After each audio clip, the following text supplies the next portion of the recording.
Hello everyone, welcome back to my channel. So आज की इस वीडियो में हम कवर करेंगे 18 फरवरी 2024 से बनने वाले सभी करंट अफेयर्स के क्वेश्चंस। सारे इंपॉर्टेंट क्वेश्चंस हम इस वीडियो में करने वाले हैं। सो पूरे वीडियो में बने रहिएगा। 10 से 12 मिनट की वीडियो में हम सारे इंपॉर्टेंट क्वेश्चंस कवर कर लेंगे। यदि आप किसी भी गवर्नमेंट एग्जाम की प्रिपरेशन कर रहे हैं तो ये वीडियो आपके लिए इंपॉर्टेंट होने वाली है। तो चैनल को सब्सक्राइब जरूर कर लीजिएगा इसी तरह की इंपॉर्टेंट वीडियो के लिए। स्टार्ट करते हैं बिना देरी के अपने इंपॉर्टेंट क्वेश्चन की सीरीज। क्वेश्चन 1 है, हाल ही में वैश्विक पर्यटन लचीलापन दिवस कब मनाया गया है? आंसर है सी, हाल ही में 17 फरवरी को वैश्विक पर्यटन लचीलापन दिवस मनाया गया। ऑप्शन सी इसका करेक्ट होगा। आप जान लेते हैं फरवरी के डेज। 1 फरवरी को मनाया गया भारतीय तटरक्षक दिवस, 2 फरवरी को विश्व आर्द्रभूमि दिवस, 4 फरवरी को अंतर्राष्ट्रीय मानव बंधुत्व दिवस और विश्व कैंसर दिवस, 6 फरवरी को सुरक्षित इंटरनेट दिवस, 7 फरवरी को राष्ट्रीय HIV एड्स जागरूकता दिवस, 10 फरवरी को विश्व दलहन दिवस, 10 फरवरी को राष्ट्रीय कृमि मुक्ति दिवस भी मनाया गया, 11 फरवरी को विज्ञान में महिलाओं और लड़कियों का अंतर्राष्ट्रीय दिवस, 12 फरवरी को अंतर्राष्ट्रीय डार्विन दिवस, अंतर्राष्ट्रीय मिर्गी दिवस और राष्ट्रीय उत्पादकता दिवस मनाया गया। 13 फरवरी को विश्व रेडियो दिवस, 14 फरवरी को जन्मजात हृदय दोष जागरूकता दिवस, 15 फरवरी को अंतर्राष्ट्रीय बाल कैंसर दिवस और मानव विज्ञान दिवस भी 15 फरवरी को ही मनाया गया। तो इंपॉर्टेंट डेज हैं फरवरी मंथ से रिलेटेड। आगे भी हम सारे डेज फरवरी से करा देंगे, जिस तरह से हमने जनवरी के सारे डेज आपको करा दिए थे। डेली वीडियो में इसीलिए लाते हैं जिससे कि आपको याद हो जाए डेली पढ़ के। तो इसका आंसर ऑप्शन सी होगा। 17 फरवरी को वैश्विक पर्यटन लचीलापन दिवस मनाया गया। नोट कर लीजिएगा। और जिसकी भी थीम मैं कराती हूँ उसकी थीम भी याद रखिएगा, जिसकी थीम इंपॉर्टेंट होती है। नेक्स्ट, हाल ही में किस देश ने समलैंगिक विवाह को वैध बनाया है? आंसर है बी, ग्रीस। हाल ही में ग्रीस देश ने समलैंगिक विवाह को वैध बनाया है। सो ऑप्शन 20 का करेक्ट होगा। ग्रीस में यह किया गया है। तो आपको याद रखना है, इंपॉर्टेंट हो जाता है आपके एग्जाम के पॉइंट ऑफ व्यू से। चैनल को लाइक शेयर सब्सक्राइब जरूर करिएगा। नेक्स्ट है, हाल ही में किसे ICJ का नया अध्यक्ष चुना गया? आंसर है सी, नवाफ सलाम को हाल ही में इंटरनेशनल कोर्ट ऑफ जस्टिस का नया अध्यक्ष चुना गया है। ऑप्शन सी इसका करेक्ट होगा। आप जान लेते हैं कुछ नियुक्तियां जो कि हाल ही में की गई हैं। देखिए, दक्षिणी रेलवे की पहली trans women TTE Sindhu Ganapathi नियुक्त की गई हैं। फिट इंडिया मूवमेंट के ब्रांड एम्बेसडर नरेंद्र कुमार यादव बने हैं। LIC म्यूचुअल फंड ने रवि कुमार झा को MD और CEO नियुक्त किया है। टाटा डिजिटल ने नवीन तहिलानी को MD और CEO नियुक्त किया है। इसके अलावा गुवाहाटी उच्च न्यायालय के मुख्य न्यायाधीश के रूप में विजय बिश्नोई ने शपथ ली है। राजस्थान के नए एडवोकेट जनरल के रूप में राजेंद्र प्रसाद को नियुक्त किया गया। तो ये सारे इंपॉर्टेंट नियुक्तियां हैं, इनको याद रखिएगा। अपॉइंटमेंट हर बार एग्जाम में पूछी जाती हैं, तो याद रखिएगा। ऑप्शन सी इसका करेक्ट होगा, नवाफ सलाम को। और आज यूपी पुलिस का एग्जाम भी है। सो जितने भी कैंडिडेट एग्जाम दे रहे हैं उनके लिए ऑल द बेस्ट। सभी इंपॉर्टेंट क्वेश्चंस हमने कवर कराए हैं जो कि करंट अफेयर से रिलेटेड है। नेक्स्ट, हाल ही में किसे 58वें ज्ञानपीठ पुरस्कार से सम्मानित किया गया है? इसका आंसर है ऑप्शन सी, उपयुक्त दोनों, यानी गुलजार और रामभद्राचार्य दोनों को ही 58वें ज्ञानपीठ पुरस्कार से सम्मानित किया जाएगा। अब पुरस्कार जान लेते हैं जिनको दिए गए हैं। हाल ही में KPP नामबियर पुरस्कार से S सोमनाथ को सम्मानित किया गया है। Wild life photographer of the year 2023 का अवार्ड नीमा सरीखानी ने जीता है। इसके अलावा लक्ष्मी नारायण अंतर्राष्ट्रीय पुरस्कार से प्यारेलाल शर्मा को सम्मानित किया गया। मिस अमेरिका 2024 का ताज मेडिसन मार्च ने जीता है। तो याद रखिएगा, पुरस्कार भी, अपॉइंटमेंट, पुरस्कार और जितने भी निधन होते हैं वो इंपॉर्टेंट होते हैं। नेक्स्ट, हाल ही में इम्तियाज कुरैशी का निधन हो गया है। वह कौन थे? आंसर है ए, वह एक सैफ थे। याद रखिएगा, इम्तियाज कुरैशी जिनका हाल ही में निधन हो गया है, वह एक सैफ थे। ऑप्शन ए इसका करेक्ट होगा। नोट करते चलिएगा। बिल लेने के साथ में आप इनको लिख लीजिएगा जिससे कि आप बाद में रिवाइज कर सके एग्जाम से पहले। नेक्स्ट है, हाल ही में भारत में पहला फ्रेंच फिल्म महोत्सव कहाँ शुरू हुआ है? आंसर है बी, पश्चिम बंगाल की राजधानी कोलकाता में हाल ही में किया गया है। ये वेस्ट बंगाल की राजधानी है कोलकाता, जहाँ पर भारत का पहला फ्रेंच फिल्म महोत्सव शुरू किया गया है। ऑप्शन बी इसका करेक्ट होगा। लखनऊ उत्तर प्रदेश की राजधानी है। हाल ही में किस राज्य सरकार ने उच्च शिक्षा पाठ्यक्रमों के लिए EDX के साथ साझेदारी की है? इसका आंसर ऑप्शन सी है, आंध्र प्रदेश। हाल ही में आंध्र प्रदेश राज्य सरकार ने उच्च शिक्षा पाठ्यक्रमों के लिए EDX के साथ में साझेदारी की है। अब बात हुई आंध्र प्रदेश की, तो जान लेते हैं।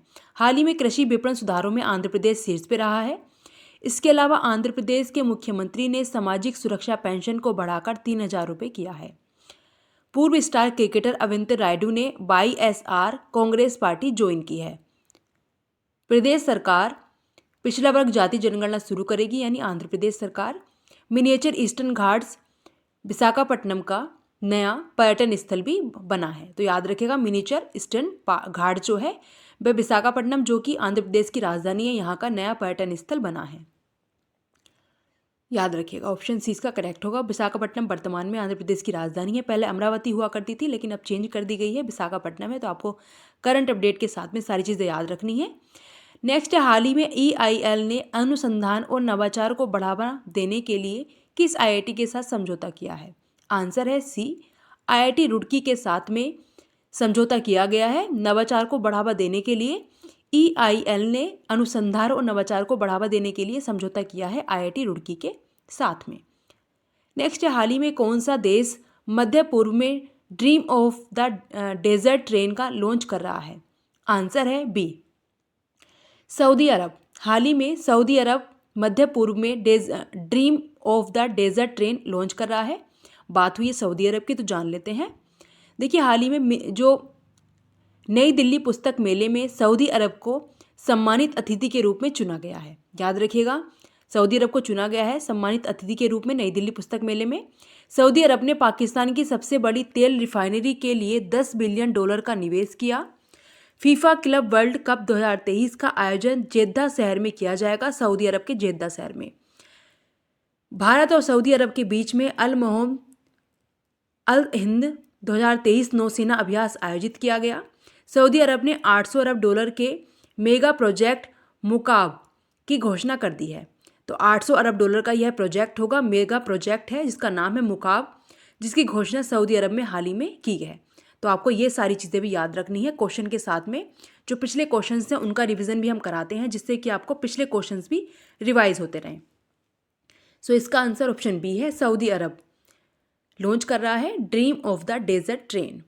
तो याद रखिएगा, इंपॉर्टेंट हो जाता है आपके एग्जाम के पॉइंट ऑफ व्यू से। सारे क्वेश्चन इंपॉर्टेंट हैं, छोटे से क्वेश्चंस होते हैं, यानी 10 से 12 मिनट की वीडियो में हम ने करा देते हैं। नेक्स्ट, हाल ही में किस राज्य में 3 दिवसीय नागी पक्षी महोत्सव शुरू होगा? नागी नागा पक्षी महोत्सव भी कहते हैं इसको। तो ये आंसर है बी, बिहार में किया जाता है नागा जो पक्षी महोत्सव है, और यह 3 दिवसीय होता है, यानी 3 दिन तक ये चलता है बिहार में। यानी COP28 में बिहार को नवीकरणीय प्रयासों के लिए अंतर्राष्ट्रीय सम्मान मिला। इसके अलावा देश का पहला तांबे के आवरण वाला बापू टावर पटना के गर्दनी बाग में बनाया गया। पटना जो कि बिहार की कैपिटल है, वहाँ के गर्दनी बाग में यह बनाया गया। बिहार के मुख्य सूचना अधिकारी के रूप में त्रिपुरारी शरण को नियुक्त किया गया है। बिहार की कैपिटल पटना है, झारखंड की रांची है, छत्तीसगढ़ की रायपुर। और याद रखिएगा, नेक्स्ट है, हाल ही में 100% घरेलू नल कनेक्शन नल कनेक्शन कराने व हासिल करने वाला पहला उत्तर पूर्वी राज्य कौन सा बना है? आंसर है बी, अरुणाचल प्रदेश। 100% घरेलू नल जल कनेक्शन हासिल करने वाला उत्तर पूर्वी राज्य पहला बना है अरुणाचल प्रदेश। बात हुई अरुणाचल प्रदेश की, तो जान लेते हैं। Tawang tides international kayaking championship 2024 Arunachal Pradesh में आयोजित हुई है। इसके अलावा अरुणाचल प्रदेश के आदि केकिर अदरक हस्तनिर्मित कालीन तिब्बती निवासियों द्वारा बनाए गए और बांचो शिल्प को भी GI टैग दिया गया है। पवन कुमार सेन को अरुणाचल प्रदेश का मुख्य निर्वाचन अधिकारी चुना गया है या नियुक्त किया गया है। तो आपको ये सारी चीज़ें भी याद रखनी है। अरुणाचल प्रदेश की कैपिटल ईटानगर है, जो कि हमारा उत्तर पूर्वी राज्य है, याद रखिएगा। झारखंड की रांची है। नेक्स्ट है, हाल ही में किस राज्य के मुख्यमंत्री ने बागची श्री शंकरा कैंसर केंद्र का उद्घाटन किया है? सो कहाँ के किया है? आंसर है ए, ओडिशा। हाल ही में ओडिशा राज्य के मुख्यमंत्री ने बागची श्री शंकरा कैंसर केंद्र का उद्घाटन हाल ही में किया है। तो ऑप्शन ए इसका करेक्ट होगा, ओडिशा राज्य के मुख्यमंत्री ने यह किया है, इसका उद्घाटन किया है, जो कि कैंसर का केंद्र होगा बागची श्री शंकरा के नाम से। नेक्स्ट है, हाल ही में 12वें वार्षिक ट्रेवल रिव्यू अवार्ड 2024 में कौन शीर्ष पे रहा है? सो इसका आंसर ऑप्शन ए है, हिमाचल प्रदेश। हिमाचल प्रदेश की राजधानी शिमला है, जो कि शीर्ष पे रहा है 12वें वार्षिक ट्रेवल रिव्यू अवार्ड्स में। बात हुई है हिमाचल प्रदेश की, तो जान लेते हैं। हिमाचल प्रदेश के मुख्यमंत्री ने सरकार गांव के द्वार पहल का अनावरण किया है। विंटर कार्निवल जो शिमला में हुआ है, हिमाचल प्रदेश की राजधानी में किया गया। हिमाचल प्रदेश सरकार ने विद्यालय विकास में सामूहिक योगदान को बढ़ावा देने के लिए अपना विद्यालय कार्यक्रम को भी शुरू किया है। हिमाचल प्रदेश के हट्टी समुदाय को अनुसूचित जनजाति का दर्जा प्राप्त हुआ है। अनाथ बच्चों के लिए योजना बनाने वाला पहला राज्य हिमाचल प्रदेश बना है। इसके अलावा हिमाचल प्रदेश सरकार ने प्राकृतिक खेती को बढ़ावा देने के लिए मोबाइल वैन कार्यक्रम को भी शुरू किया है। प्राकृतिक खेती को बढ़ावा देने के लिए किया गया ये हिमाचल प्रदेश राज्य की सरकार के द्वारा मोबाइल वैन कार्यक्रम है जो कि शुरू किया गया है। सो ऑप्शन ए इसका करेक्ट होगा। इस क्वेश्चन का आंसर ऑप्शन ए है, हिमाचल प्रदेश, जिसकी कैपिटल शिमला है, राजस्थान की जयपुर है, छत्तीसगढ़ की रायपुर और उत्तर प्रदेश की लखनऊ। नेक्स्ट है, हाल ही में किसे लोकमत महाराष्ट्रियन ऑफ द ईयर 2024 में स्पेशल अवार्ड मिला है? आंसर है इसका ऑप्शन ए, ईसा अंबानी को हाल ही में लोकमत महाराष्ट्रियन ऑफ द ईयर 2024 में स्पेशल अवार्ड मिला है। ऑप्शन ए इसका करेक्ट होगा, ईशा अंबानी को दिया गया है। नेक्स्ट है, हाल ही में किस देश के क्रिकेटर रिजवान जावेद पर 17.5 वर्ष का प्रतिबंध लगाया गया है? आंसर है बी, यूके के हैं ये, याद रखिएगा। रिजवान जावेद क्रिकेटर 17.5 वर्ष का इन पर प्रतिबंध लगा दिया। 2023 में दुनिया का सबसे भीड़भाड़ वाला शहर लंदन बना है, यूके की राजधानी है लंदन। ब्रिटेन के पूर्व प्रधानमंत्री डेविड कैमरन का विदेश मंत्री के रूप में नियुक्त किया गया है हाल ही में। यूके ने AI जो सुरक्षा शिखर सम्मेलन है इसकी मेजबानी भी की है, आर्टिफिशियल इंटेलिजेंस की। ब्रिटेन दुनिया का सबसे शक्तिशाली लेजर वल्कन 2020 बनाने की परियोजना पर भी काम कर रहा है। तो आपको क्वेश्चन के साथ में पॉइंट्स भी लिखते रहने हैं। यदि आप पहली बार चैनल पे आए हैं, विजिट किया है अपने पहली बार, तो प्लीज़ चैनल को सब्सक्राइब कर लीजिएगा, बेल आइकन को प्रेस कर लीजिएगा। लास्ट में मैंने एक क्वेश्चन रखा है, उसका आंसर आप कमेंट भी करिएगा। हाल ही में प्रबोवो सुबियांतो को किस देश के नए राष्ट्रपति बने हैं? ये आपका टेस्ट क्वेश्चन है, इसका आंसर आपको कमेंट करना है। कमेंट करके ज़रूर बताना है इस क्वेश्चन का आंसर। कहाँ के बने हैं? यमन के, फिनलैंड के, इंडोनेशिया के या फिर कतर के? सो इस क्वेश्चन का आंसर आपको कमेंट करना है। हमने इस वीडियो में मोस्ट इंपोर्टेंट करंट अफेयर्स के क्वेश्चंस कर लिए हैं, तो आपको सारे क्वेश्चंस नोट करने हैं जिससे कि आप बाद में रिवाइज कर सकें। आई होप आपने पूरा वीडियो देखा होगा। इसी तरह के इंपोर्टेंट क्वेश्चन और वीडियो के चैनल को लाइक एंड सब्सक्राइब जरूर करिएगा और लास्ट में प्यारा सा कमेंट करके जरूर बताइएगा और ज़्यादा से शेयर करें वीडियो को। चैनल को सब्सक्राइब करना मत भूलिएगा। छोटा सा वीडियो हम कराते हैं जिसमें कि सारी करंट अफेयर्स आपको कंप्लीट करा देते हैं फुल डिटेल के साथ में। Thanks for watching this video and like and subscribe my YouTube channel. Thank you.